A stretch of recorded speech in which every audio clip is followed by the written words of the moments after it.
Hello everyone, তনয়ার পাকশালাতে সবাইকে স্বাগত জানাই।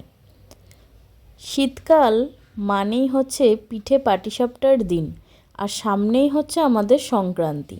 তাই মনে হলো এরকম একটা রেসিপি যখন আমরা বানিয়ে খাচ্ছি, তাহলে তোমাদের সঙ্গে কেন শেয়ার করব না বলো। আর এটা খুব সহজেই কিভাবে বানিয়ে নেওয়া যায় এবং চাটুতেও এক ফোঁটাও লাগবে না, এই প্রসেসে তোমাদেরকে জানাবো কিভাবে বানাতে হবে আজকের রেসিপি নারকোলের পাটিসাপটা। এর জন্য দেখো, আমরা শিলনোড়াতে নিয়েছি কিছু এলাচ, যেটাকে গুঁড়ো করে নিয়েছি, আর কিছু দুধ আমরা ঈষদ উষ্ণ গরম করে নেব। এই দুধের মধ্যে দিয়ে দেবো আমুলিয়ার যে প্যাকেট আছে 10 টাকার, সেই আমুলিয়া, বা তোমরা চাইলে শুধু নর্মাল দুধও কিন্তু নিতে পারো।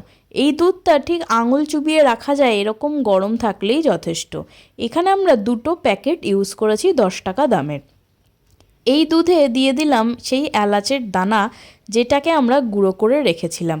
সেই গরম দুধের মধ্যে দিয়ে দেবো পরিমাণ মতন 2 চামচ ঘি।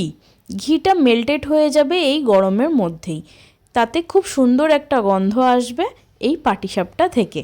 তোমরা এই ট্রিক কিন্তু ফলো করতে পারো। এখানে আমরা নিয়েছি ছোট কাপ মেপে কফি কাপের ঠিক 1 কাপ মতন সুজি। এখানে মেজারমেন্ট কোনো কাপ আমরা ইউজ করছি না, শুধুমাত্র ঘরে থাকা নর্মাল কফি মাগ মেপে কিভাবে এত সুন্দর পাটিসাপটা বানিয়ে নেওয়া যায় তার সুন্দর প্রসেসটা তোমাদেরকে দেখিয়ে দেবো। দিলাম পরিমাণ মতন নুন। এখানে সুজিটা কিন্তু এই দুধটাকে সম্পূর্ণ পরিমাণে চুষে একদম ফুলে উঠবে।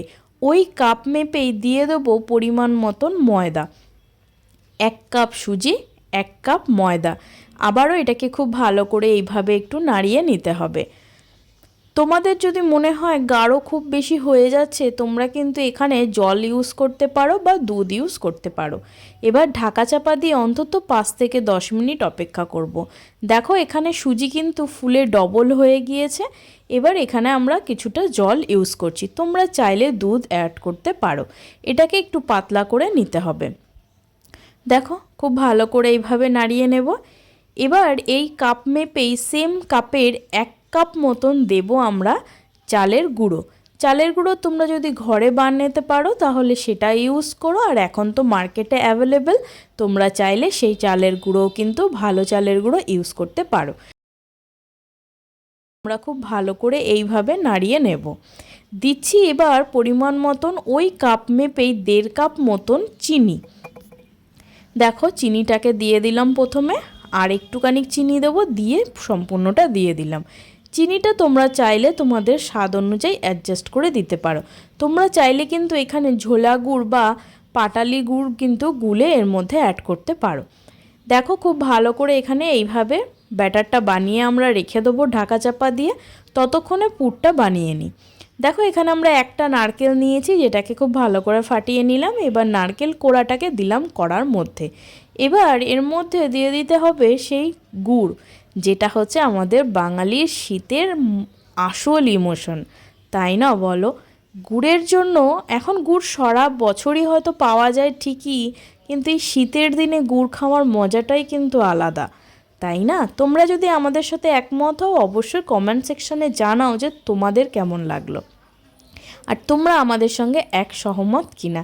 দেখো, পুর ভালো করে বানিয়ে রেখে দেওয়া হলো, ততক্ষণে ঠান্ডা হোক। এবার ওই ফ্রাইং প্যানের মধ্যে একটু তেল ব্রাশ করে নিলাম। এবার ওই ব্যাটারটা দিয়ে খুব ভালো করে কিন্তু আলতো হাতে এইভাবে একটু লম্বাটে করে করে নিতে হবে। শেপটা তোমরা তোমাদের আন্দাজ অনুযায়ী করো, কেউ গোল করে, কেউ লম্বাটে করে, তোমরা তোমাদের মতন করো। কেউ ছোট ছোটও করে, আবার কেউ বড় বড়ও করে। দেখো, এবার পুর দিয়ে আলতো হাতে কিন্তু খুব আস্তে আস্তে এইভাবে উল্টে পাল্টে দিতে হবে। পাটিসাপটা এইভাবে পাটির মতন গোটাতে গোটাতেই কিন্তু আমাদের পুরোটা ফোল্ড করে নিতে হবে। দেখো, খুব সুন্দর ফোল্ড হয়ে গিয়েছে। এবার একটা বাটির মধ্যে আমরা যে প্রথমে ঘি রেখেছিলাম, সেই ঘিটাকে এইভাবে ব্রাশ করে দেবো উল্টে পাল্টে। এতে এই পাটিসাপটার থেকে ভাজা যে ঘিয়ের গন্ধটা খুব সুন্দর আসে। তোমরা চাইলে কিন্তু একবার এইভাবে ট্রাই করতে পারো। দেখো, আবারও এইভাবে দিয়ে দিলাম। এখানে চিনি খুব বেশি দিও না, মা ঠাকুমারা বলে পাটিসাপটাতে খুব বেশি চিনির ইউজ হলে খুব বেশি মিষ্টি হলে কিন্তু পাটিসাপটা লেগে যাওয়ার প্রবণতাটা অনেকটা বেড়ে যায়। দেখো মিডিয়াম টু হাইতে রেখে আমরা এই পাটিসাপটার ব্যাটারটা দিয়ে দিলাম, দিয়ে আবারও এইভাবে লম্বা করে পাটিসাপটার এটা বানিয়ে নিয়ে দিলাম নারকেলের কোড়া, আলতো হাতে এইভাবে একটু একটু করে ফোল্ড করলেই কিন্তু আমাদের পাটিসাপটা একদম রেডি। গরম গরম এই পাটিসাপটা খেতে কার না ভালো লাগে, আর যদি এক্সট্রা বেঁচে যায় তাহলে ফ্রিজে রেখে পরের দিন সকালের জন্য, তাই না? ভিডিওটা ভালো লাগলে অবশ্যই ছেড়ে যাওয়ার আগে চ্যানেলটা সাবস্ক্রাইব করো, পাশে থাকা বেল আইকনটি প্রেস করো যাতে নতুন নোটিফিকেশান তোমাদের কাছে চলে আসে। Thank you for watching. দেখা হচ্ছে নতুন আর একটা রেসিপির সাথে। আমি আমার মা ফিরে আসছি।